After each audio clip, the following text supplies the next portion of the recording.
Hi everyone, আমাদের the weekend পডকাস্টের আরেকটি এপিসোডে সবাইকে স্বাগত জানাচ্ছি। আজকে আমরা কথা বলবো বাংলাদেশ কৃষি বিশ্ববিদ্যালয়ের অন্যতম জনপ্রিয় সাংস্কৃতিক সংগঠন টিম উৎসবের সাথে। আমাদের সাথে আজকে টিম উৎসবের পক্ষ থেকে দুজন যুক্ত হয়েছেন। আমি প্রথমে অনুরোধ করব তাদেরকে নিজ নিজ পরিচয় দিতে এবং টিম উৎসবে তাদের কি কি রোল রয়েছে সেগুলো বর্ণনা করতে। আচ্ছা, থ্যাংক ইউ এনামুল ভাইয়া। হ্যালো এভরিওয়ান, আমি রাইয়ান আব্দুর রহিম।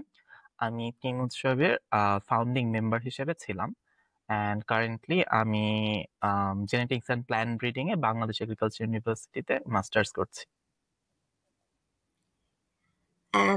আসসালামু আলাইকুম। আমি নুবান আশিতা ফারিহা। আমি টিম উৎসবে পূর্বে ডিজিটাল কন্টেন্ট হেড ছিলাম এবং এখন কারেন্টলি আমাদের যেই 2024-25 কমিটি চলছে সেখানে আমি জেনারেল সেক্রেটারি হিসেবে আছি এবং আমি ফুড সেফটিতে মাস্টার্স করছি। Thank you. ধন্যবাদ আমাদের সাথে যুক্ত হওয়ার জন্যে। প্রথমে আমি রায়ানের কাছে জানতে চাইবো যে টিম উৎসব তোরা যখন শুরু করছিস, তোদের পরিকল্পনা কী ছিল? আর কেন তোরা টিম উৎসব আলাদা করে শুরু করতে গেলি, যেখানে আমাদের বিএইউতে আমরা জানি আরও ২ টা আ খুবই জনপ্রিয় সাংস্কৃতিক সংগঠন অলরেডি আছে। তো সেই জায়গা থেকে তোদের উদ্দেশ্য কী ছিল? কী চিন্তাভাবনা থেকে তোরা শুরু করছিস? আহ উদ্দেশ্য উদ্দেশ্য যদি বলি, তাহলে আমি এটাকে দুইটা পয়েন্টে ভেঙে বলতে চাই। সো ফার্স্ট অফ অল, আমি এখন যেহেতু জেনেটিক্স এ মাস্টার্স করতেছি, সো আমি একটু রিসার্চের ভাষায় বলি। ব্যাপারটা এমন ছিল যে একটা রিসার্চ গ্যাপের মতো আমাদের ইউনিভার্সিটির একটা এরকম কালচারাল গ্যাপ ছিল। আমাদের ইউনিভার্সিটির যে নর্মস গুলা বা ইউনিভার্সিটির উইদিন ইন্টারনাল যে কালচার, সেই ইন্টারনাল কালচারে এই গ্যাপটা ছিল, যেখানে আমরা কালচারাল ইভেন্ট বলতে জাস্ট অডিটোরিয়াম বেসড প্রোগ্রামস গুলাকে বুঝতাম, উইচ মিনস সেখানে যে কোনো কালচারাল অর্গানাইজেশন তাদের রেসপেক্টিভ পারফর্মার্সদেরকে নিয়ে একটা ইনডোর প্রোগ্রাম করবে। অ্যান্ড এই রিসার্চ গ্যাপটা আইডেন্টিফাই করার জন্য আমরা সেকেন্ড পার্টে, মানে আমার স্পিচের এই ক্ষেত্রে, আমরা আসলে এই প্যাটার্নটা ব্রেক করতে চাচ্ছিলাম, যে এই প্যাটার্নটা আমরা যদি ব্রেক করতে পারি, যে আমরা কালচারাল ইভেন্টকে শুধুমাত্র ইনডোর না রেখে এটাকে আউটডোর করব, ওপেন অ্যাক্সেস করব, এবং সেই ওপেন অ্যাক্সেসের মাধ্যমে আসলে মানুষজন আসবে, যাবে, এটসেট্রা এটসেট্রা। এটার মাধ্যমে যেটা হয় যে একটা মেলা এবং যে ওভারঅল একটা এনজয়মেন্ট, যে এখানে একটা ইভেন্ট হচ্ছে, সেটা হচ্ছে ওভারঅল ওই ভাইবটা পুরা ক্যাম্পাসে অন দ্যাট মোমেন্ট ছড়ায় যায়। বাট একটা অডিটোরিয়ামের ভিতরে কি হচ্ছে, মেজরিটি ওইভাবে ইন্টারেস্টেড হয় না। ইউজুয়ালি আমরা ফার্স্ট ইয়ারে যেটা দেখতাম, যে অডিটোরিয়ামে একবার ঢুকলে আর বের হওয়া যাবে না, অডিটোরিয়ামে ঢুকলে পানি খাওয়ার সুযোগ নেই, অডিটোরিয়ামে ঢুকলে গরম, এরকম নানা জিনিসপত্র ছিল। অ্যান্ড বেশ কিছু বিচ্ছিন্ন ঘটনাও হচ্ছিল অডিটোরিয়ামে, কারণ অডিটোরিয়ামস গুলাতে আম, কিছু, মানে স্বাভাবিকভাবেই যে ইনস্ট্যান্টলি যারা ফার্স্ট ইয়ারে আসতেছে তারা ওভারঅল সিচুয়েশনটাকে রিড করতে পারতেছে না, এবং তারা বিভিন্ন রকম ক্ল্যাশে জড়ায় যাচ্ছিল। সো ওভারঅল অডিটোরিয়ামের ইভেন্ট পরিবেশটা তেমন একটা সুইটেবল ছিল না। So that's why we try to move outdoors, এবং we move to a situation যেখানে কাইন্ড অফ মুক্ত ভাবে আমরা ওপেন ইয়ারে যেভাবে মুক্ত মঞ্চে কালচারাল পারফরমেন্স গুলা করা হয় সেগুলা পারফর্ম করব, and specially tried to incorporate সেই এসেন্স গুলা, যেগুলা হচ্ছে আমাদের যে কালচারাল যে এলিমেন্টস, কালচারাল যে হেরিটেজ, জাস্ট স্টেজে না রেখে আমরা এটাকে পুরা একটা লোকেশনকে ওই এসেন্সটা দেওয়া ট্রাই করতেছিলাম। যেমন আমাদের ডেকোরেশনের পার্টস গুলা ছিল হ্যারিকেনস, যেটা ল্যান্টার্ন, যেটা এটা ছাড়া যে খড় দিয়ে বানানো, এবং আগের দিনের বিয়েতে বা বিভিন্ন ওই যে মেলা টেলাতে হচ্ছে বিভিন্ন রকমের ডেকোরেশন করা হতো কাগজ দিয়ে 3 কোণা করে কেটে।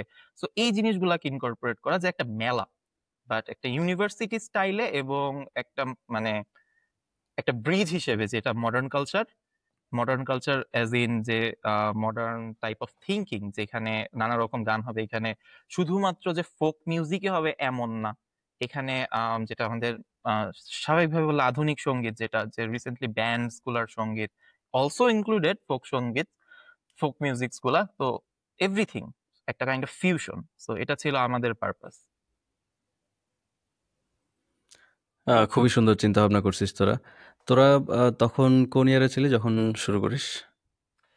আমরা অ্যাকচুয়ালি শুরু করেছিলাম আমরা যখন আমাদের ইউনিভার্সিটির ফার্স্ট ইয়ারের সেকেন্ড সেমিস্টারের মাঝামাঝি বা সেকেন্ড সেমিস্টার লাস্টের দিকে, বাট আমরা আমাদের ফার্স্ট ইভেন্ট ল্যান্ড করতে পেরেছিলাম অ্যাকচুয়ালি আমাদের সেকেন্ড ইয়ারের ফার্স্ট সেমিস্টারে। আমি এই প্রশ্নটা পার্টিকুলারলি করলাম এই কারণে যে আমার মনে আছে তোদের প্রথম প্রোগ্রাম মনে হয়েছিল খুব সম্ভবত এক কাপ চা বা এরকম কিছু একটা।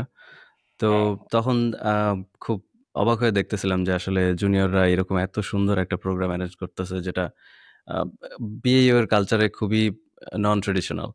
তো সবাই সবাই এটা অনেক পছন্দ করছে, এবং তখন মনে হচ্ছিল যে এই ছোট ছোট জুনিয়ররা তারা এরকম ভাবে চিন্তা ভাবনা করে এবং এটা শেষ পর্যন্ত এক্সিকিউশন করছে। কারণ চিন্তা ভাবনা অনেকেই করতে পারে, কিন্তু শেষ পর্যন্ত এটা বাস্তবে রূপ দেওয়াটা অনেক কঠিন।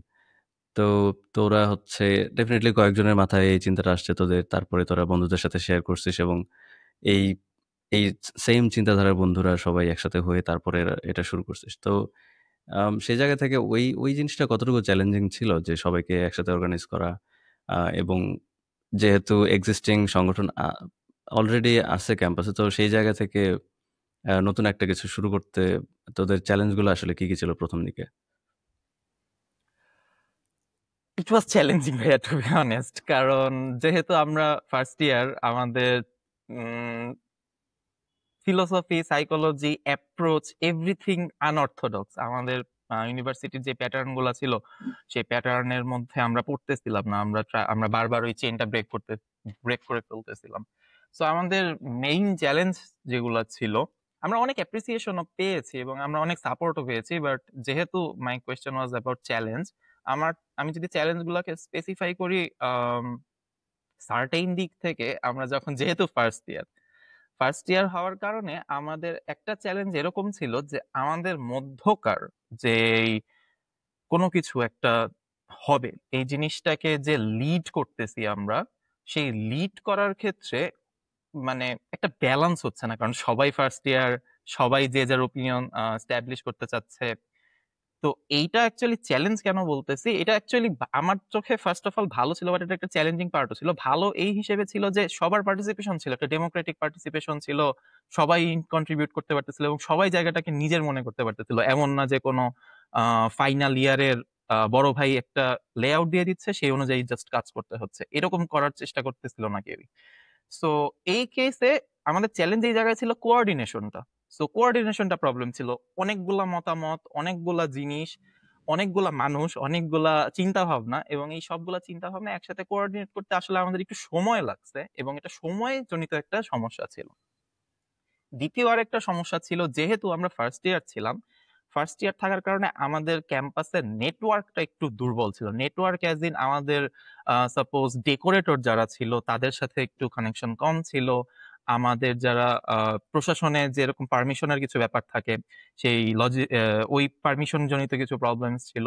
কিছু লজিস্টিক সাপোর্টের ক্ষেত্রে আমরা মানে বিভিন্ন আহ, আম, কি বলবো, ক্রাফটের মতো যে স্টাফস গুলা, এই জিনিসগুলা কোথা থেকে নিয়ে আসবো, কি করব না করব, এই জিনিসগুলো একটা প্রবলেম ছিল। ফোর্থলি, আমরা এটাকে চ্যালেঞ্জ বলবো না, আমরা নতুন ছিলাম এবং আমাদের ফান্ড জনিত যথেষ্ট প্রবলেম ছিল। যথেষ্ট বলতে পুরাটাই প্রবলেম ছিল। And যেহেতু আমরা একেবারে নতুন এবং ফার্স্ট ইয়ার, আমাদের কোনো হেরিটেজ নাই, আমাদের কোনো প্রিভিয়াস রেকর্ডস নাই, সো আমরা স্পন্সরদেরকে খুব ভালোভাবে যে অ্যাপ্রোচ করতে পারতেছিলাম এমনও না। বাট এই ক্ষেত্রে আমরা যখন টিচারদের হেল্প সিক করেছিলাম, টিচাররা যথেষ্ট সাপোর্টিভ ছিলেন, এবং তারা খুব মানে এটাকে একটা তাদের ইনভেস্টমেন্টের কারণে টিম উৎসব অ্যাকচুয়ালি তখন একটা জাম্প স্টার্ট করতে পেরেছিল, এটা ট্রু। সো এগুলাই মোটামুটি চ্যালেঞ্জ ছিল।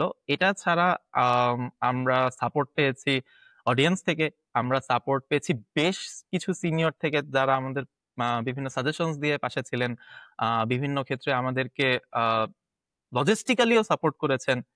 সো এটা ছিল আমাদের ওভারঅল স্টার্টিং জার্নিটা। আমি এই সুযোগে টিম উৎসবকে আরো একবার অ্যাপ্রিসিয়েশন জানাতে চাই, কারণ ওই রকম সময়ে ভার্সিটি লাইফ জাস্ট শুরু করার পরে এরকম ভাবে চিন্তা করা, তুই যেটা বলতেছিলি যে রিসার্চ করার মতো, রিসার্চ গ্যাপ খুঁজে বের করার মতো, যে আম, এখানে কালচারাল অর্গানাইজেশন অলরেডি আছে, বাট তারা যে কাজগুলো করে না, যে এই পার্টটুকু মিসিং আছে, আমরা সেই মিসিং পার্টটুকু ফিল আপ করতে চাই, হুইচ ইজ গ্রেট। সো আবারও তোদেরকে ধন্যবাদ, এবং আমাদেরকে এত সুন্দর সুন্দর প্রোগ্রাম উপহার দেওয়ার জন্য অসংখ্য অসংখ্য ধন্যবাদ। আমি একটু নুবার কাছে জানতে চাই, তুমিও মনে হয় প্রথম থেকেই টিম উৎসবের সাথেই ছিলা, তাই তো? নাকি পরে যুক্ত হয়েছো?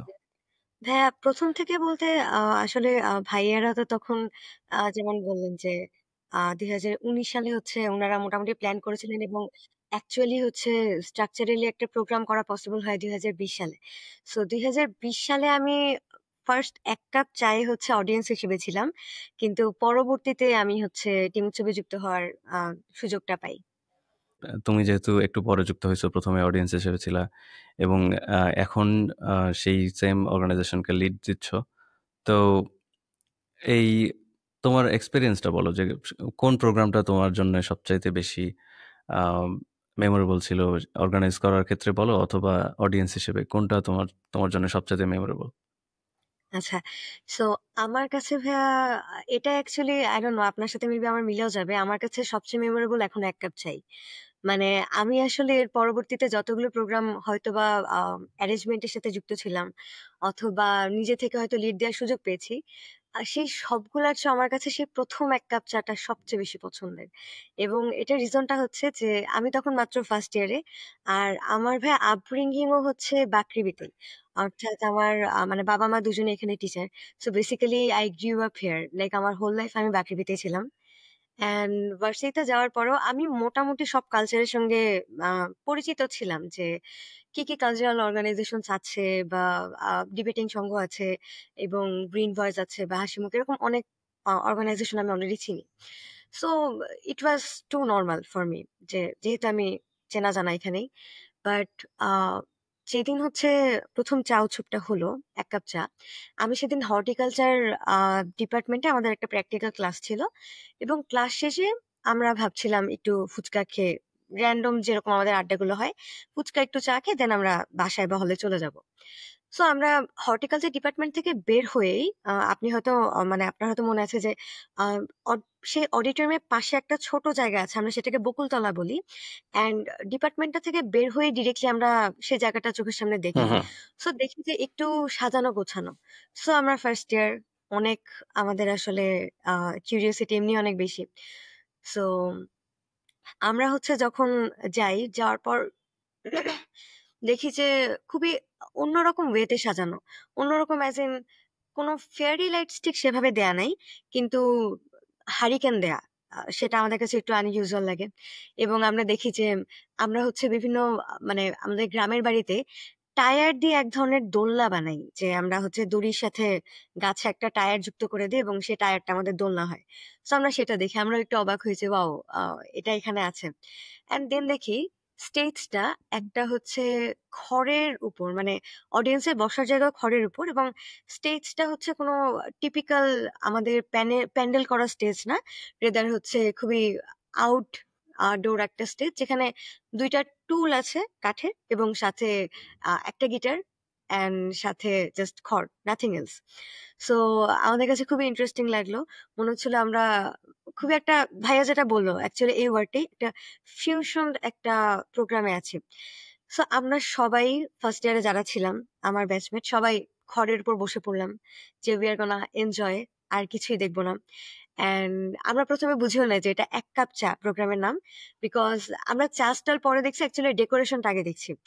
তো তখন কিছু গান টান হলো, ভাইয়া পুরা গান টান করলেন, এবং আমরা লাইক একদম চিৎকার করে আমরাও গান গাচ্ছি সাথে।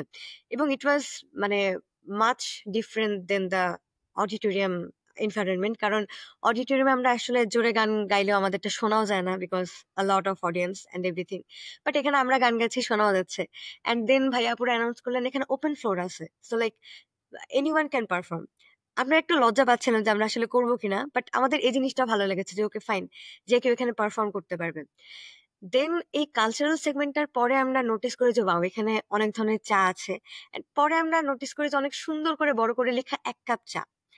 অ্যান্ড আরো কিছু ডেকোরেশনস থাকে যেখানে লেখা ছিল এক কাপ চাই আমি তোমাকে চাই। সো আমাদের কাছে অনেক ভালো লাগলো। আমরা পরে রিয়েলাইজ করলাম ওকে সো এটা চা উৎসব। অ্যান্ড আমরা এর আগে হিম উৎসব শুনেছি, কুয়াশা উৎসব শুনেছি, অনেক উৎসব শুনেছি, বাট চা উৎসব এটা এক্সিস্ট করে। অ্যান্ড আমি আসলে আমার টোটাল চাইল্ডহুডের সাথে জিনিসটাকে আম, একটু রিলেট করতে পারছিলাম না, কারণ আমি ছোটবেলা থেকে এখানে বড় হয়েছি এবং আমি এমন কিছু কখনো দেখিনি শুনিনি। সো এটা তো অ্যাকচুয়ালি বাকৃবির মানুষের জন্য নিউ ছিলই, লাইক যারা অলরেডি স্টুডেন্ট। আমার জন্য আরো নিউ, বিকজ আমি লাস্ট 15-20 বছরে শুনিনি হোয়াটস দিস। সো পরে হচ্ছে এটা নিয়ে আমাদের ক্রেজটা আসলে এত বেশি ছিল। এই প্রোগ্রামটা শেষ হওয়ার 2-3 সপ্তাহ, 4 সপ্তাহ, 5 সপ্তাহ, ইভেন 1 মাস পরে আমরা লিটারালি এই ফেস্টটা নিয়েই কথা বলছিলাম। যে আমরা ইভেন এটাও জানতাম না যে ভাইয়াপুরা মাত্র সেকেন্ড ইয়ারের। আমরা ভাবতাম ভাইয়াপুরা অনেক বড় অ্যান্ড এত সুন্দর একটা প্রোগ্রাম। সো আমাদের মাঝখানে ক্রেজটা আছে, কিন্তু আমরা ঠিক বুঝতে পারছিলাম না এটা নিয়ে আমরা কি করবো। আমরা আমরা অনেক এক্সাইটেড ছিলাম এন্ড আমরা লাইক নেক্সট প্রোগ্রাম কবে হবে, নেক্সট প্রোগ্রাম কবে হবে। সো এরই মাঝখানে আমাদের ফাউন্ডিং মেম্বার যে 15 জন ছিলেন, এর মাঝখানে একজন হাফসা আপু আছেন। সো উনি আমাকে অন্যান্য কালচারাল প্রোগ্রামে দেখেছেন। তো উনি আমাকে র্যান্ডমলি একদিন নক দিয়ে বললেন যে টিম উৎসবে তুই কি জয়েন হবি। আমি be like without any thinking আমি বি লাইক হ্যাঁ। আমি ইভেন এটাও জানি না যে কোনো রিক্রুটমেন্ট প্রসেস আছে কিনা বা ক্রাইটেরিয়া আছে কিনা জয়েন হওয়ার। সো লাইক আমি মনে মনে ভাবছিলাম কিভাবে জয়েন হওয়া যায়, অ্যান্ড আপু ডিরেক্টলি সেই কোয়েশ্চেনটাই করলেন। সো আমি বি লাইক অবশ্যই। অ্যান্ড দেন আপু বি লাইক তুই যদি হইতে চাস আমরা হচ্ছে নিচ্ছি। অ্যান্ড আপু দেন আমাদেরকে বললেন যে পার্টিকুলারলি আপু এরকম আম, আপু এবং ভাইয়েরা সবাই যারা নিজেরা একটু কালচারালি অ্যাক্টিভ হয়তো এরকম কিছু জুনিয়রকে আপু ভাইরা খুঁজছিলেন, এবং এই জন্য আপু ভাইরা লাইক পার্সোনালি রিক্রুট করছিলেন। এটার আলাদা রিক্রুটমেন্ট কোনো প্রসেস ছিল না যে সবাই ফর্ম ফিল আপ করবে, ইন্টারভিউ হবে, অথবা অনেক যাচাই বাছাই করে হবে। র্যান্ডমলি আপু ভাইদের মনে হয়েছে যে এই জুনিয়রটা হইতে পারে ইন্টারেস্টেড, জিজ্ঞেস করে দেখে, না হলে নাই, let's move on to the next junior. তো এরপর আমি জয়েন হলাম। অ্যান্ড এরপর থেকে তো ওভারঅল এক্সপিরিয়েন্স আছে। এবং আমার মনে হয় প্রত্যেকটা প্রোগ্রামের সবচেয়ে ইম্পর্টেন্ট যে ফ্যাক্টরটা, সবাই অডিয়েন্সরা হয়তো অনেক এনজয় করে, বাট সবচেয়ে বেশি এনজয় আসলে আমরা করি। অ্যান্ড আমার মনে হয় যে এই জিনিসটাই টিম উৎসবের প্রত্যেকটা প্রোগ্রামকে একটু ইউনিক করে।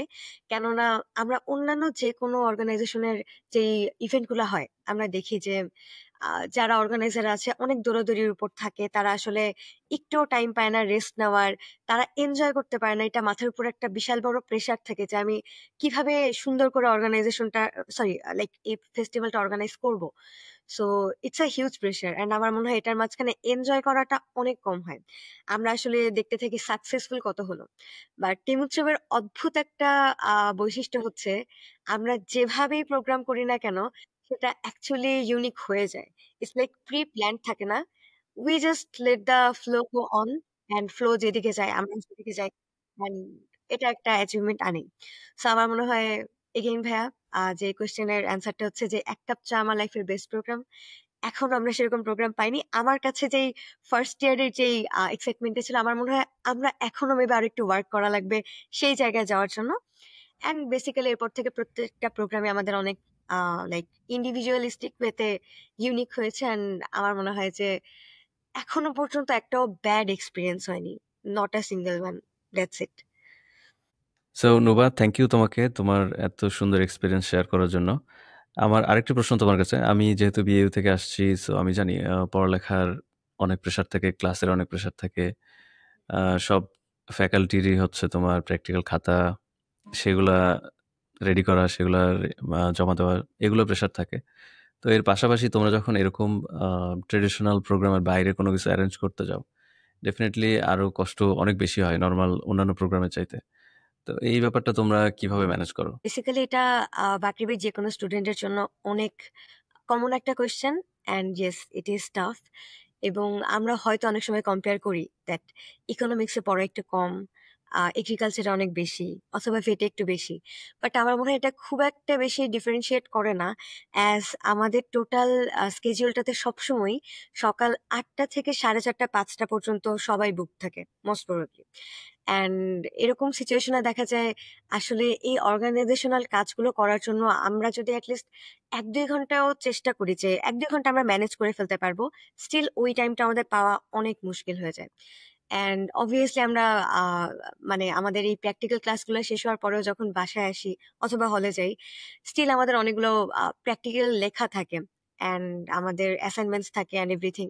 সো মানে ইটস অলওয়েজ হেক্টিক ইন বাউ। অ্যান্ড এখানে একটা এক্সট্রা জিনিস যে লাইক অন্যান্য ইউনিভার্সিটির ফ্রেন্ডরা বলে যে তোদেরকে সারা বছর এক্সাম থাকে বা তোদেরকে সারা বছরই প্রোগ্রাম থাকে, মানে programme as in like CT অথবা অ্যাসাইনমেন্টস অ্যান্ড এভরিথিং। অ্যান্ড সবসময় আমি বি লাইক হ্যাঁ থাকে, এত এক্সপ্লেন করার চেয়ে আই জাস্ট সে থাকে। অ্যান্ড এটা আসলে বাকৃবি না থাকলে এক্সপিরিয়েন্স করা পসিবল না। সো এরকম সিচুয়েশনে আমরা যখন অর্গানাইজেশনের জন্য টাইমটা ম্যানেজ করতে চাই তখন we have to make some sacrifices. এবং আমরা যেহেতু অলরেডি কমিটেড দ্যাট আমরা অ্যাকচুয়ালি এই কস্টের জন্য টাইম বের করতে রাজি, so what we do is আমরা টাইমটাকে একটু ভাগ করে নিই। দেখা যায় আমাদের লাইক যেহেতু টিম উৎসবের মেম্বার প্রথম থেকে অনেক কম, ভাইয়া আপুরা 15 জন ছিলেন, আমাদের ব্যাচে 17 জন ছিলেন এবং ব্যস্ততার কারণে পরবর্তীতে মাত্র 11 জন থাকেন। আমরা কি করি 11 জনই টোটাল প্ল্যানটা খুব ভালো করে ডিসকাস করে নিই যে ওকে সো এটা আমাদের প্ল্যান। এমন অনেক সময় হইতে পারে যে আমাদের কোনো একটা ক্লাস মিস যায়, লাইক 8টা থেকে 9টা ক্লাস হলো, 9টা থেকে 10টার টাইমটা আমরা ফাঁকা পেয়ে যাচ্ছি। So what we do is যেহেতু সবাই প্ল্যানটা মোটামুটি জানি, অ্যান্ড আমরা তখন কি করি জাস্ট ছোট্ট একটা টেক্সটে কমিউনিকেট করে নিই যে দোস্ত আমার এখন ক্লাস নাই, সো আমি চলে যাচ্ছি, তোরা ক্লাসটা কর, তোদের ক্লাস শেষ হলে তোরা জয়েন করিস। অ্যান্ড অন্য অর্গানাইজেশনে দেখা যায় যে মানে অনেক ম্যান পাওয়ার নিয়ে আমরা কোনো একটা স্যার ম্যামের কাছে অ্যাপ্রোচ করতে পারি, 3-4 জন তো সবসময় থাকে, এটা খুবই কমন।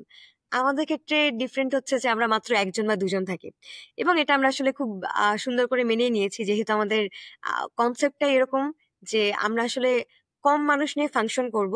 কারণ আমরা দেখেছি যে অনেক বেশি মানুষ নিয়ে ফাংশন করার একটা মেজর প্রবলেম হচ্ছে কোঅর্ডিনেট করা। এবং আমরা আসলে প্রত্যেকে আমাদের অন্যান্য অর্গানাইজেশনে আছি, প্লাস একাডেমিক্স আছে। সো আমরা আলাদা করে এটাকে কন্টিনেট করার জন্য আলাদা ম্যান পাওয়ার ডিস্ট্রিবিউট করার মতো সময় সুযোগটা আমাদের সবসময় থাকে না। সো আমরা কি করি এভাবে টাইমটা একটু ম্যানেজ করে নিই। আদার দেন দ্যাট অনেক সময় দেখা যায় কিছু ক্লাস মিস দেয়া লাগতে পারে। এটা আসলে আমাদের বাকৃবি স্টুডেন্টদের জন্য অনেক বড় একটা স্যাক্রিফাইস, অ্যাজ আমাদের অ্যাটেন্ডেন্সে 10 মার্কস থাকেই অ্যান্ড সবাই অ্যাকচুয়ালি এটাই বলে যে রেজাল্ট যাই করি ক্লাসে যাই পাই 10 মার্কস হচ্ছে আল্লাহর দান, স্যাররা বলেন। সো সে আল্লাহর দান মিস করাটা আমাদের কাছে একটা স্যাক্রিফাইস। বাট এখানে আমরা একটা কম্পারেটিভ অ্যানালাইসিস করি যে আসলে কোন ক্লাসটা মিস দেওয়াটা স্টিল লেস হার্মফুল আমাদের জন্য, অ্যান্ড দেন আমরা এভাবে ম্যানেজ করি। অ্যান্ড যেটা করা লাগে আমাদের ভাইয়া যেরকম আমাদের বললেন যে আমাদের ডেকোরেশনসের সবকিছু আমাদের হ্যান্ডমেড, সবকিছু আমরা নিজের হাতে বানাই এবং এটার জন্য আসলে আইডিয়া জেনারেট করা প্লাস সেটাকে ইমপ্লিমেন্ট করা একটা হিউজ টাইমিং অ্যান্ড এফোর্টের ব্যাপার। সেটা অবশ্যই আমাদের সেই বিকাল 5টার পরে করা লাগে।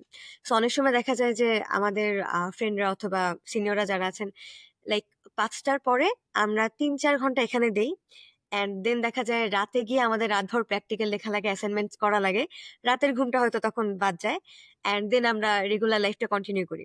So it's never really less challenging এই কেসটাতে। বাট দিন শেষে আমরা আসলে অনেক স্যাটিসফাইড। মানে এমন যদি হতো যে আমরা এই কাজগুলো করার পর ফিল করছি যে ইস এই টাইমটা আমরা প্র্যাকটিক্যাল লেখাই দিলে পারতাম বা অ্যাসাইনমেন্টস লেখাতে পারতাম, আমার মনে হয় এটা আমাদের কেউই এখন পর্যন্ত একবারও ফিল করেনি। কারণ আমাদের এই যে আমরা যতক্ষণ সময় ইমপ্লিমেন্টেশনে কাজ করছি আর ক্রাফটস বানানো অথবা আইডিয়া জেনারেশন, আমরা সেই টাইমটাকে এনজয়েবল করার চেষ্টা করি। কিভাবে? বেসিক্যালি আমরা টিএস এর যেই ছাদটা আছে সেখানে আমরা সবকিছু করি, অনেক বড় একটা স্পেস, খোলা একটা মাঠ, কিন্তু আমাদের ডেকোরেশনস এর পাশাপাশি অলওয়েজ একটা গিটার থাকে। So what we do is আমাদের ডেকোরেশন গুলো আমরা করতে থাকি যাতে কাজগুলো মনোটোনাস না হয়ে যায়।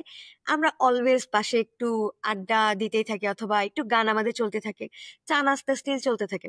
সো রেগুলার আমাদের যে লাইক একটা প্রিপারেশন স্টেজ আছে সেটার থেকে টিম উৎসবের এই জায়গাটা একটু আলাদা। আমরা চেষ্টা করি এখানেও কিভাবে একটু ইউনিক ওয়েতে করা যায়। সো আমার মনে হয় সেই 3-4 ঘন্টাটা কাজও করি, চিলও হয়। সো খুব একটা বেশি আমরা টায়ার্ড হয়ে যায় না যেহেতু আমরা স্যাটিসফাইড থাকি। অ্যান্ড আলটিমেটলি এরপর আমরা হলে অথবা বাসায় গিয়ে রেগুলার কাজগুলো কন্টিনিউ করি। সো দ্যাট ওয়াজ লাইক এভাবে আমরা আসলে ম্যানেজ করার চেষ্টা করি অলওয়েজ। ফর শিওর এটা খুবই টাফ। আমিও ভার্সিটিতে থাকতে বেশ কিছু অর্গানাইজেশনে ছিলাম এবং পড়াশোনার পাশাপাশি এগুলো কন্টিনিউ করা খুবই কঠিন আসলে। থ্যাংক ইউ, তোমরা এরকমভাবে কন্টিনিউ করতেছো, যার জন্যে আমরা যারা দূরে আছি এখন বা যখন ভার্সিটিতে ছিলাম তখন অনেক সুন্দর সুন্দর প্রোগ্রাম দেখতে পাইছি। রায়ানের কাছে আমার পরের প্রশ্ন। আমি দেখছি তোরা হচ্ছে প্রথম থেকেই বিভিন্ন স্পন্সর ম্যানেজ করছিস তোরা, সেই শুরু থেকেই। তো স্পন্সর ম্যানেজ করা খুবই কঠিন। সেখানে তোরা নতুন এরকম সংগঠন এবং সবাই বয়স কম, ভার্সিটির প্রথম দিকে, সেই জায়গা থেকে তোরা কিভাবে ম্যানেজ করছিস এবং ওই জার্নিটা যদি একটু শেয়ার করিস যে ওটা তোদের জন্য কতটুকু টাফ ছিল বা ওই প্রসেসটা আসলে কি? কেউ যদি নতুন করে তোদের মতো কোনো জুনিয়র অন্য কোনো কিছু শুরু করতে চায়, সে কিভাবে কি করবে? স্পন্সর ম্যানেজ করা কঠিন ছিল ভাই, I am not going to lie, এটা আসলেই ঝামেলা ছিল। বাট আমাদের অ্যাপ্রোচ, আমি যদি এই যে লাস্ট লাইনটাকে কনসিডার করে বলি যে এই আমার কথাগুলোকে যদি লেআউট হিসেবে কনসিডার করে কোনো জুনিয়র বা কোনো নতুন অর্গানাইজেশন, তাহলে আমি ওইটাকে ইনকর্পোরেট করেই বলতেছি। সো ফার্স্ট অফ অল আমাদের পার্সপেক্টিভ ছিল, আম, মানে যেটা বলতেছিলাম যে অডিটোরিয়াম বেসড প্রোগ্রামগুলা, এই প্রোগ্রামগুলার বাজেট হিউজ রাখা হইতো unnecessarily. I don't know Y, এত টাকা কোথায় লাগতো আমিও জানি না। তো যখন আমি ওই জায়গাগুলো দেখলাম, তার এগেইনস্টে যখন আমাদের মডেলটা আসলো, আমাদের মডেল অনুযায়ী আমাদের এত বেশি টাকা লাগতো না। আমরা অলওয়েজ যে লজিস্টিক্যাল যে জিনিসপত্রগুলো, সেই জিনিসপত্রগুলো আমরা ট্রাই করতাম বানানো। যেহেতু ডেকোরেশনের আইটেম, ক্রাফটের আইটেম আমরা বানায় ফেলতাম। বানানোর জন্য যেটা হয়তো আমাদের যারা মেম্বার্সরা আছে তাদের এফোর্ট অনেক যাইতো এবং এই এফোর্টের দাম কেউ দিত না। বাট যেটা লাভ হইতো সেটা হচ্ছে আমাদের এই এফোর্টের কারণে আমাদের কস্টই কম লাগতো। তো আমাদের ফার্স্টের দিকে আমরা যেই সাপোর্টটা টিচারদের থেকে পাচ্ছিলাম, সেই সাপোর্টটা সাফিসিয়েন্ট ছিল ওই প্রোগ্রামগুলোর জন্য। বাট তার পরবর্তীতে আমরা আরো এক্সপ্যান্ড করি। এক্সপ্যান্ড করার জন্য আসলে আমাদের বিভিন্ন জায়গায় অ্যাপ্রোচ করা লাগে। তো এই অ্যাপ্রোচের ক্ষেত্রে আমরা আহ, যেখানে যেভাবে করছি সেটা হচ্ছে, আমার প্রিভিয়াস এক্সপিরিয়েন্স ছিল আমার কলেজে থাকতে, যে কিভাবে স্পন্সরকে অ্যাপ্রোচ করতে হয়, তাদেরকে কিভাবে লেটার্স গুলা লিখতে হয়। তো আমরা চা উৎসব, মানে এক কাপ চা করার পরেই কোভিড চলে আসে আনফরচুনেটলি, এবং আমরা পুরোপুরি লকডাউনে চলে যাই। সো এভরিথিং, মানে সবকিছু হল্টে চলে যায়, এবং তার পরবর্তীতে যে ফার্স্ট বিগ ইভেন্টটা আমরা করতে চাই অনলাইনে, সেটা ছিল হুমায়ুন উৎসব। সো সেই ক্ষেত্রে আমরা যেগুলা রিলেভেন্ট, মানে আমরা যাদেরকে কিছু দিতে পারবো, স্পন্সরশিপের মেইন উদ্দেশ্য হচ্ছে আমার স্পন্সরকে কিছু দেওয়া লাগবে, যাদেরকে আমি কিছু দিতে পারবো তাদেরকে আমার টার্গেট করা লাগবে। আমি নামি দামি এখন সিটি ব্যাংকে যদি আমি এখন বলি যে আমাদেরকে স্পন্সর করেন, আমরা হচ্ছে এই হুমায়ুন উৎসব করতে যাচ্ছি, that would be absurd to be honest. So আমাদেরকে রিলেভেন্ট কিছু টার্গেট স্পন্সর খুঁজতে হয়। সো এই স্পন্সর অ্যাসেসমেন্টটা খুবই ইম্পর্ট্যান্ট। জাস্ট স্পন্সরকে লেটার পাঠিয়ে দিলাম, আমাদের এই হেরিটেজ আছে, আমরা এই লিনিয়েজ আছে, আমরা এই করতে চাই, এটা করতে চাই, ইট ইট নেভার ওয়ার্কস। আপনাকে রিসার্চ করতে হয়, এবং এই রিসার্চটা করে বোঝা লাগে যে কে actually suitable sponsor, chances are likely, যার সাথে আপনি কথা বললে আপনার পসিবিলিটিস বেটার। সো আমরা যেমন তখন সেই বইয়ের সাথে আমাদের একটা কোলাবোরেশন হয়েছিল। প্রসেসটা ইউজুয়াল, প্রসেসটার ক্ষেত্রে আমরা ফর্মালি অ্যাপ্রোচ করছি। আমরা নর্মালি যেখানে কিছু লিঙ্কস ইউজ করা যায়, যেমন কেউ যদি কাজ করে থাকে ওই অর্গানাইজেশনে, কারো রিলেটিভস বা ফ্রেন্ডস বা পরিচিত, সেই থ্রু যেতে হবে, এটা খুবই স্বাভাবিক। কজ বাংলাদেশ বিশাল বড় পপুলেশনের দেশ, নানা রকম মানুষের নানা রকম ইনিশিয়েটিভ, সবার শোনার সময় নাই। এটা আসলে একটা হার্শ রিয়েলিটি, এবং এটাকে আমি, মানে এটা নিয়ে আমি ডিসঅ্যাপয়েন্টেড, বাট এখানে আমি আসলে রিয়েলিটির সাথে আম, একসাথে এসে দাঁড়ায়, মানে এগ্রি করতে হচ্ছে আমাকে, because massive population. So massive পপুলেশনকে আসলে ওই রকম ভাবে সাস্টেইন করা বা সাপোর্ট করা এত সহজ না। সেক্ষেত্রে ওই ট্রেডিশনাল উপায় আপনাকে, আমরা হচ্ছে গিয়ে রিলেটিভস এর থ্রু, রিলেটিভস বলতে অ্যাকচুয়ালি অ্যাকোয়েন্টেন্স যারা পরিচিত আছে, তাদের থ্রু আমরা অ্যাপ্রোচ করেছিলাম। আমরা সিলেক্ট করেছিলাম মিডিয়া পার্টনার্সদেরকে, আমরা যে প্রমোশনাল পার্টনার্স এদেরকে সিলেক্ট করেছিলাম। পরবর্তীতে আমাদের যে একটা এক্সপেন্সের যেই জায়গাগুলো, সেই এক্সপেন্সের জায়গার ক্ষেত্রে একটা মেজর জায়গা থাকে, সেটা হচ্ছে গিফটস অ্যান্ড হুমায়ুন উৎসবের মধ্যে একটা কম্পিটিশনের মতো ছিল ন্যাশনাল, সেখানে বাংলাদেশের অনেক মানে পুরো ন্যাশন ওয়াইড অ্যাকচুয়ালি পার্টিসিপেশন ছিল। সে জায়গায় গিফট স্পন্সর হিসেবে আমরা মানে টার্গেট করে নিচ্ছিলাম, আমরা কোনো টাইটেল স্পন্সর নিচ্ছিলাম না ফার্স্টের দিকেই। তো টাইটেল স্পন্সর না নিয়ে আমাদের যেই জায়গায় টাকাগুলো লাগতেছে সেই জায়গায় ওই রকম লজিস্টিক্স যারা সাপ্লাই করতে পারতেছে তাদেরকে আমরা অ্যাপ্রোচ করতেছি। আমরা আমাদের ইউনিভার্সিটির যে এন্টারপ্রেনার্স আছে তাদেরকে আমরা আলাদা করে কনসিডার করতাম অলওয়েজ, কজ আমাদের এটা রেসপন্সিবিলিটি যে আমাদের যে এন্টারপ্রেনার গ্রুপটা আছে, আমাদের বিভিন্ন ছোট স্টার্ট আপ গুলো আছে, তো সেগুলাকে আমরা যতটা প্রমোট করতে পারি। তো সেক্ষেত্রে আমাদের পরবর্তী প্রোগ্রাম গুলাতে আমরা আরবান ফার্মার্স কে কন্ট্যাক্ট করতে পারি, তারপর মেসনকে কন্ট্যাক্ট করা হয়, তারা অনেক সাপোর্টিভ ছিল, ভালোই ছিল সবকিছু। সো ওভারঅল এটা ছিল আমাদের স্পন্সরশিপ মডেল। ফার্স্টে আমি যদি আবার সামারাইজ করি, আমাদের ফার্স্টের দিকে আমরা ট্রাই করছি আননেসেসারি কস্ট যাতে না লাগে, বিকজ আমরা যতটা কস্ট কমাইতে পারবো ততটা আমাদের জন্য ভালো। দুই হচ্ছে আমরা ইউজুয়াল মডেলে যাওয়ার আগে আমরা আগে খুঁজে বের করতে চাচ্ছিলাম যে কাদের সাথে আমাদের অ্যালাইনমেন্ট ভালো হয়, কারা আমাদের ইভেন্টের স্পন্সর করে একটা বেনিফিট নিয়ে যেতে পারবে। থার্ডলি আমরা অ্যাকোয়েন্টেন্সের থ্রু ওই ডকুমেন্টস গুলা, ওই অ্যাপ্রোচ, ওই যে প্রপোজাল গুলা, ওইগুলাকে ডেলিভার করছি, তাদের সাথে রেগুলার কমিউনিকেশনের মধ্যে ছিলাম। সেই কমিউনিকেশনের মধ্যে আমরা হচ্ছে কি এগুলাকে কভার করতে পারছি। সো এটা ছিল ন্যাচারাল ফ্লো। এছাড়া আমাদের আমরা নবান্ন উৎসব যখন করেছিলাম তখন আমাদের একটা পোর্শন ছিল কৃষক র্যালি। তো কৃষক র্যালি খুবই স্বাভাবিক, বাংলাদেশের একটা মানে অবহেলিত গ্রুপ অফ পিপল যে কৃষক, আনফরচুনেটলি। তো তাদের যে কালচারাল এলিমেন্ট গুলো, এগুলো লিটারেলি হারাই যাচ্ছে, মানে একেবারে বাস্তবিক অর্থে তারা নিজেরাও ফ্রাস্ট্রেটেড। তাদের যে ইয়াঙ্গার জেনারেশন, তারা এই বাইরের বা ফরেন কালচারাল যে অ্যাগ্রেশন, এটার সাথে অ্যাকচুয়ালি আমাদের কালচারকে কোপ করতে পারতেছে না, কারণ এনাফ সাপোর্ট নাই। আমাদের কালচারাল যে গভর্নমেন্টাল যে পলিসিস গুলো, এই পলিসিস গুলো এনাফ না। সো এই পলিসি গুলো যখন এনাফ না, তখন আলটিমেটলি এটা ছুটে যাচ্ছে। তো সেই জায়গাতে আমাদের একটা ভিশন ছিল যে আমরা কৃষক র্যালি নবান্নের সাথে আমরা কানেক্ট করব।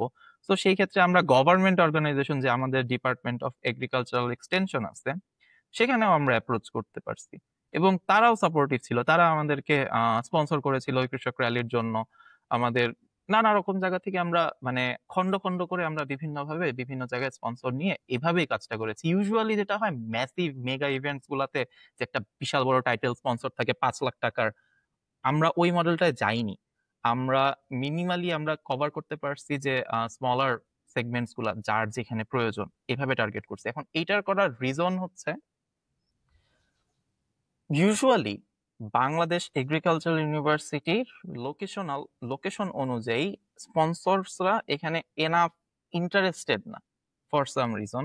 আমি অ্যাকচুয়ালি মার্কেট অ্যানালাইসিস সম্পর্কে জানি না, জানলে হয়তো স্পেসিফিক রিজনটা বলতে পারতাম, বাট তারা ইন্টারেস্টেড খুবই কম, এক। আর দুই হচ্ছে যারা ইন্টারেস্টেড তারা হচ্ছে লোকাল এন্টারপ্রেনার, এবং তাদের স্বাভাবিকভাবেই ক্যাপিটাল খুব কম হয়, তারা স্পন্সরশিপে বেশি একটা ইনভেস্ট করতে পারেও না।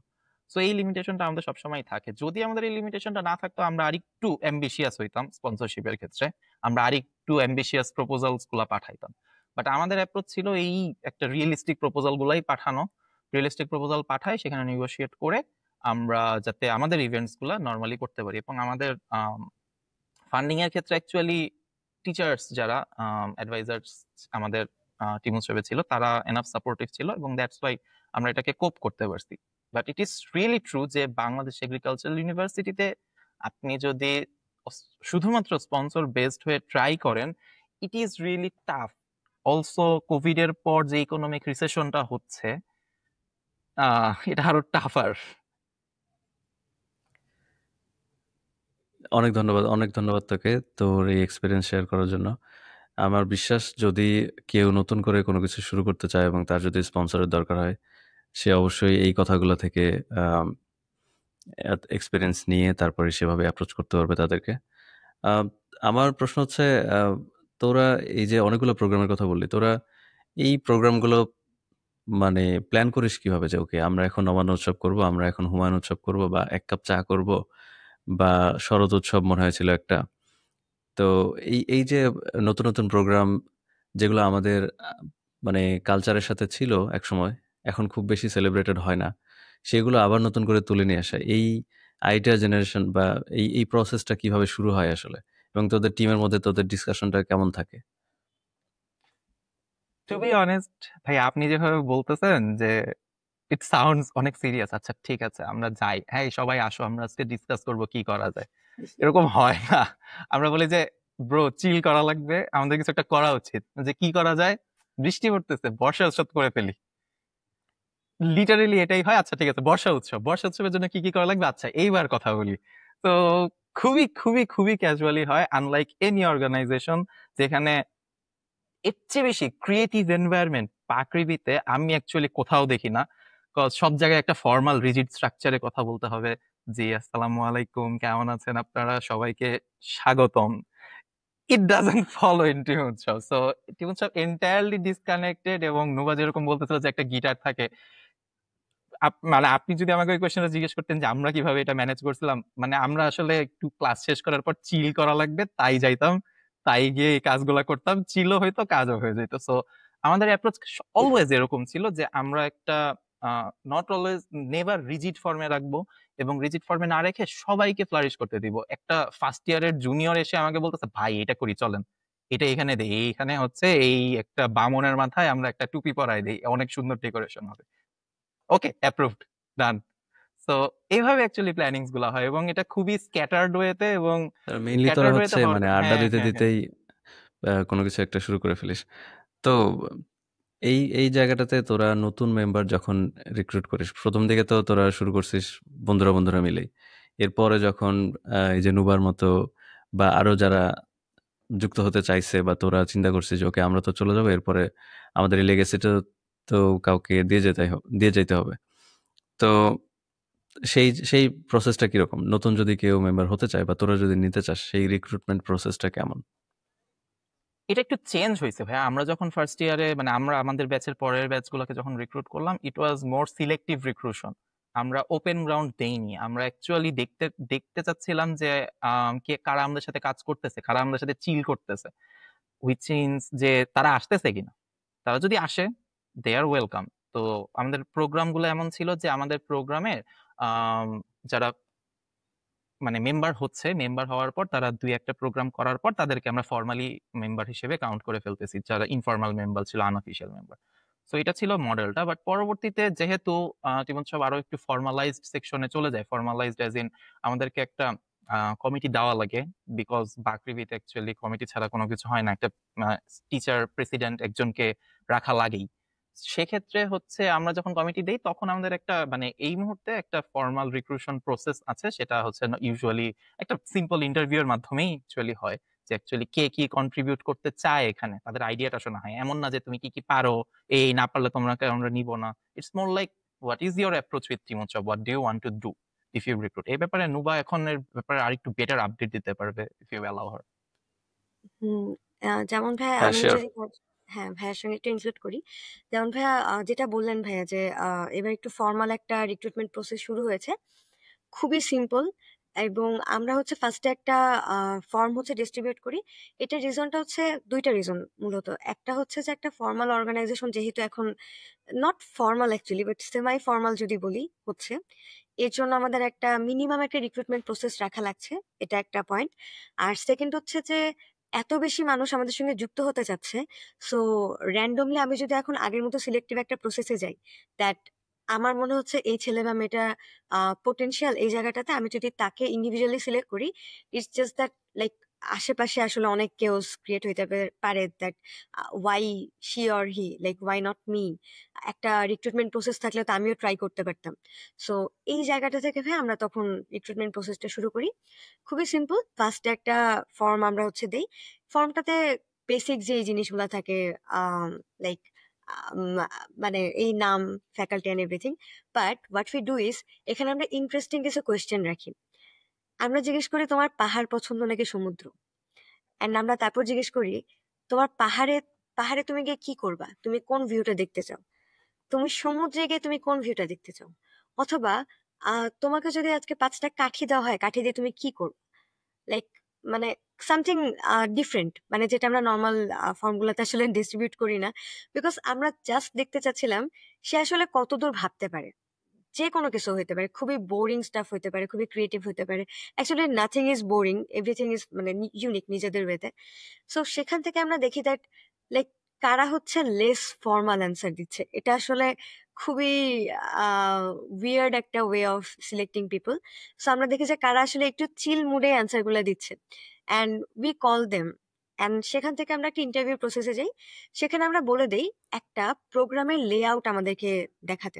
যেমন আমরা হচ্ছে আমাদের লাস্ট এই রিক্রুটমেন্টটা হলো, সেখানে আমরা বলেছিলাম যদি বৈশাখ ছাড়া কোনো একটা উৎসব করা যায়, অর্থাৎ we want to celebrate summer, not Boishakh.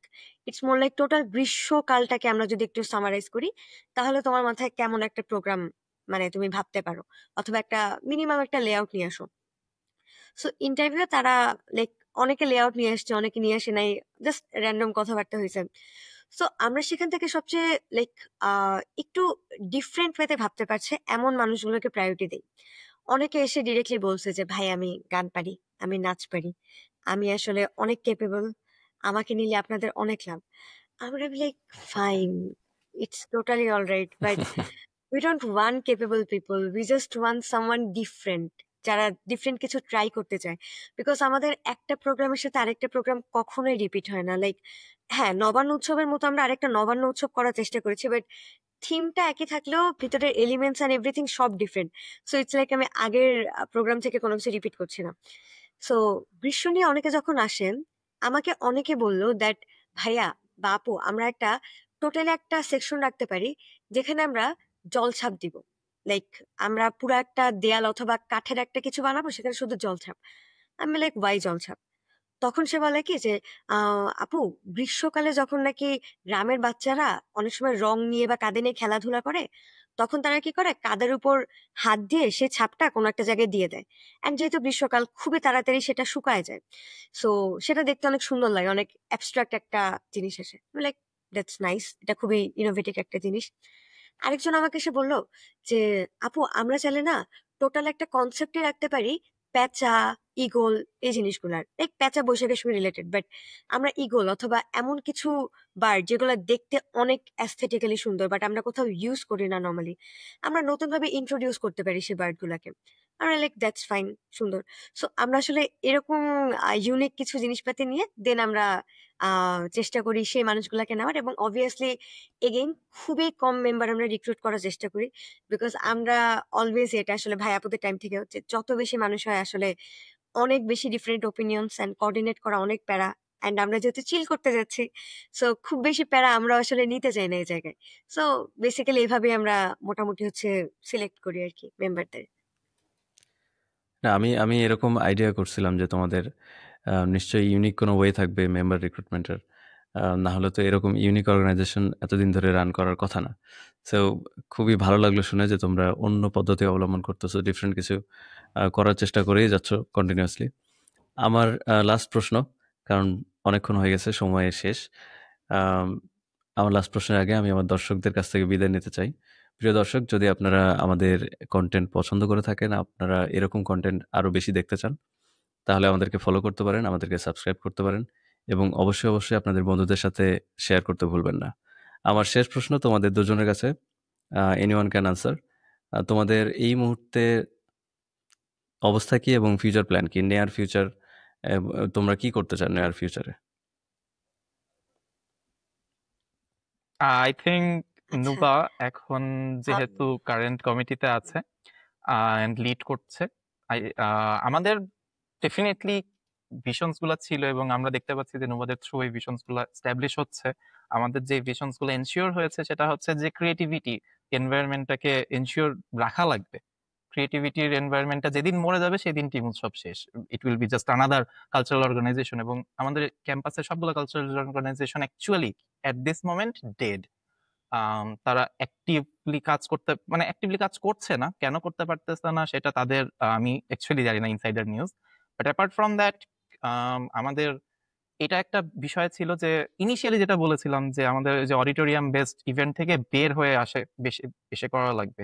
So আমরা যেই কাজটা পায়োনিয়ার হিসেবে করেছি, এই কাজটা এখন আমরা দেখতে পাচ্ছি যে অন্যান্য অর্গানাইজেশন গুলাও ট্রাই করছে। আমাদের আদলের প্রোগ্রামস গুলা অনেক বেশি বেড়ে গিয়েছে, এবং এটা অ্যাকচুয়ালি আমাদের যে একটা গোল ছিল যে হ্যাঁ আমাদের ক্লাস শেষে একটা ওপেন গ্রাউন্ড হচ্ছে, যে এখানে দেখি কি হচ্ছে, একটু চিল করে আসি। এটা হচ্ছে, এটা লিটারালি হচ্ছে, এবং এটা আমাদের কারেন্ট যে ভিশন গুলো, আমরা যেহেতু আর একটু ওল্ডার, আমরা এখন অ্যালাম নাই, সো আমাদের ভিশন গুলো আমরা দেখতে পাচ্ছি যে আমাদের ক্যাম্পাসটা মোটামুটি কাজ করতেছে। এর পরবর্তীতে আরো ফার্দার যে ডেভেলপমেন্টস গুলা, সেই ডেভেলপমেন্টস গুলার মধ্যে যেটা থাকবে, এটাকে সাস্টেইন করা, সেই সাস্টেইন করা হচ্ছে আমাদের লক্ষ্য। এবং ফার্দার নিউ যে জেনারেশনসরা আছে তাদের যে গোলস গুলো আছে, I think Nuba can better reply to that. হ্যাঁ নোভা, ছোট্ট করে 1 মিনিটে। ওকে, বেসিক্যালি ভাইয়া অনেকে আমাদেরকে জিজ্ঞেস করে দ্যাট এখন তো তোদের মতো প্রোগ্রাম অনেকেই করছে, so what do you feel about it. আমার কাছে খুব এক্সাইটিং লাগে, জাস্ট অ্যাজ ভাইয়া said. So we appreciate every kind of event যেগুলো বাকৃবিকে আরেকটু উৎসব মুখর করছে। এবং আমাদের নেক্সট প্ল্যান হচ্ছে ভাইয়া আরো ইউনিক প্রোগ্রামগুলো কেনা। যেমন অনেকের হয়তো ধারণা হয়ে গিয়েছিল যে আমরা কি শুধু সিজন বেসড প্রোগ্রাম করি কিনা, বর্ষা উৎসব করেছি, গ্রীষ্ম উৎসব করেছি, নবান্ন উৎসব করছি, বা শীতে আমরা হচ্ছে 1 কাপ চা করি। সো সেই জায়গাটা থেকে আমাদের মনে হলো যে আমাদের আসলে সিজন বেসড প্রোগ্রাম আমরা করেছি, নতুন ভিশন গুলা কেমন হতে পারে। সেখান থেকে আমাদের এটা কি 1990 সাল নাকি এই প্রোগ্রামটা করা। এটার বেসিক একটা মোটিভ ছিল, আমরা অনেক দূর চলে এসেছি, কিন্তু এখনো যখন আমরা অনেকেই সেই আজ রবিবার অথবা কোথায় কে আছে, কোথায় কেউ নেই, এই টাইপের প্রোগ্রামগুলোর কথা ভাবলে আমরা শুধু না, আমাদের বাবা মারাও নস্টালজিক হয়ে যায়। So আমাদের তখন মনে হলো হোয়াট ইফ আমরা এটা নিয়ে একটা ইভেন্ট করি। অ্যান্ড এটা আসলে ভাই একটা অনগোয়িং প্রসেস। রায়ন ভাই যেটা বললেন যে অবশ্যই আমাদের সাস্টেইন করার ইচ্ছা, but not in this way that যেটা অনেক মোনোটোনাস অ্যান্ড বোরিং হয়ে যায়। যেটা আমরা অলওয়েজই খোঁজার চেষ্টা করছি যে what is unique about our culture. And আমাদের অলওয়েজ গোল একটা জায়গায়, দ্যাট আমরা আমাদের কালচার এবং আমাদের হেরিটেজকে আরো এনরিচ করতে চাচ্ছি through hour programs. So we won't actually do art exhibitions on blah blah blah theme. We will always wanna do art exhibitions হবে, আমরাও করতে পারি চাইলে, সমস্যা নেই, but is it related to our culture or are we like just copying other cultures? Like আমরা কি এখানে ইন্ডিয়ান কালচার ইনক্লুড করছি, আমরা কি পশ্চিমা কালচার ইনক্লুড করছি? I am definitely not saying they are bad, but it's not our culture. So আমাদের main motive always এটাই। এবং যেহেতু এই 90 দশকের প্রোগ্রামগুলো আমাদের কালচারের বিশাল বড় একটা পার্ট, আমাদের এন্টার একটা জেনারেশনকে তারা টোটালি হচ্ছে একদিকে মোটিভেট করে। লাইক সেই টাইপের শাড়ি আমরা ফলো করার চেষ্টা করি, বা সেই টাইপের গানগুলো এখন অনেক ফেমাস। সো আমার মনে হয় অলওয়েজ এমন অনেক কিছু আমরা পাবো যে জিনিসগুলো কালচারের সাথে রিলেটেড। আমাদের ইচ্ছা সেগুলো নিয়েই ফিউচারে কাজ করা। That's it. অসংখ্য অসংখ্য ধন্যবাদ তোমাদের দুজনকেই আমাকে সময় দেওয়ার জন্য। আমি জানি তোমরা অনেক ব্যস্ত, এই ব্যস্ততার মধ্যেও তোমরা অনেকক্ষণ সময় আমাকে দিলে, আড্ডা দেওয়া হলো তোমাদের সাথে। এবং তোমরা যেহেতু চিল করতে চাও, আমি দোয়া করব, প্রত্যাশা রাখবো যে এই চিল করা যেন অব্যাহত থাকে এবং বাকৃবি আরও অনেক সুন্দর সুন্দর ইভেন্টস পায় ভবিষ্যতে টিম উৎসবের কাছ থেকে। সো সবসময় শুভকামনা থাকবে। প্রিয় দর্শক, আপনারাও সবাই ভালো থাকবেন, সুস্থ থাকবেন। আজকের মতো এখানে বিদায় নিচ্ছি।